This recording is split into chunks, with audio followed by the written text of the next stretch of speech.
श्रीमद् भागवत पुराण का एक श्लोक भी 18,000 श्लोकों में है। एक श्लोक भी अगर हमारे जीवन में उतर जाए तो हमारे जीवन का कल्याण हो। श्रीमद् भागवत महापुराण का एक श्लोक आपके सामने रख रहे हैं। ये 10वें स्कंद का वाणी पुराण कथने त्रिविणौ कथायां हस्तौ चाकर्मसु मनस्तौ पादयो न स्मृत्यां शिरस्तौ निवास जगत प्रणामे दृष्टि सतां दर्शनेस्तु भवत् तन्ना। मराठी समझ गया? ठीक, इशारा इशारा मात्र में, व्यास में नहीं, समास में। देखिए, हमारी वाणी अगर हरगुण गावे तो ये हमारी वाणी सफल है, और अगर ये हरगुण नहीं गाती तो सुनिए मानस की भाषा में, जो नहीं करे राम गुण गाना जिये सुधा दुरुचि समाना। मेढक जैसे बैठा टन करता है, ऐसे हमारी जिभ्या अगर बेकार का बोलती है। हमारे गुरु महाराज सुनाया करते हैं, बोलना 4 प्रकार का होता है। 4 प्रकार का बोलना होता है। प्रथम बोलना परमार्थ का बोलना, यहाँ जो आप कीर्तन कर रहे हैं ये परमार्थ का बोलना, और दूसरा है स्वार्थ का बोलना, अपनी रोजी रोटी के लिए, और तीसरा है व्यर्थ का बोलना, न कहने वाले का भला न सुनने वाले का, और याद रखना चौथा है अनर्थ का बोलना। जिस वाणी से वितंडावाद हो जाए, डंडावाद हो जाए, ऐसी भाषा हमें नहीं बोलनी चाहिए। वाणी पुराण कथने श्रवणौ कथाया, और ये हमारे कान पवित्र कुंडल से नहीं होते, इससे हम कथा सुने। याद रखना, जो भगवान की कथा सुनता है, वैसे तो परमात्मा सब जगह है, घट घट में है, लेकिन जो भगवान की कथा सुनते हैं उनके हृदय में विशेष रूप से, हमारे महर्षि वाल्मीकि जी रामायण मानस में कहते हैं, जिनके श्रवण समुद्र समाना तथा तुम्हारी सुभग सरिनाना, भरय निरंतर होय न पूरे, तिनके ही तुमको ग्रह रूरे।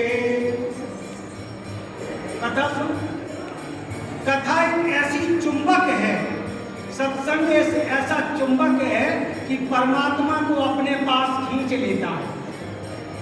बुला दे, मैं इतना समय नहीं, इशारा इशारा में करेंगे। जहाँ जहाँ कथा हुई वहाँ परमात्मा आए, भगवान आए, राम जी आए, कृष्ण आए। वाणी गुणान कथने श्रवणौ कथायाम और हस्तौ च कर्मसु, हाथों से हम अपने बड़े बुजुर्गों की सेवा करें, हाथों से हम अपने माता पिता की सेवा करें, हाथों से हम अपने गुरु जी की सेवा करें, आश्रम की सेवा करें। याद रखना, हाथ तभी सार्थक, सेवा का बड़ा महत्व है। वाणी गुणान कथने श्रवणौ कथायाम हस्तौ च कर्मसु मनस्तौ पावयन्। हमारा मन आपके चरणों में रहे।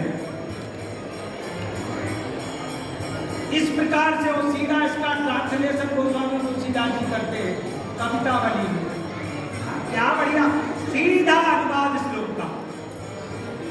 सिय राम स्वरूप अगाधि अनूप, सिय राम स्वरूप अगाधि अनूप, विलोचन मीनन कौजल है, सुत राम कथा मुख राम को नाम, ये पुन राम को फल है, गति राम सो मति राम सो, रति राम सो राम को बल है, और तुलसी के मते सबकी न कहे, इतनु जग जीवन को फल है। हमारे गुरुदेव महाराज 3 बातें विशेष तौर से बताया करते। देखिए, संत महात्मा जहाँ रहते हैं वो जगह तीर्थ बन जाती है।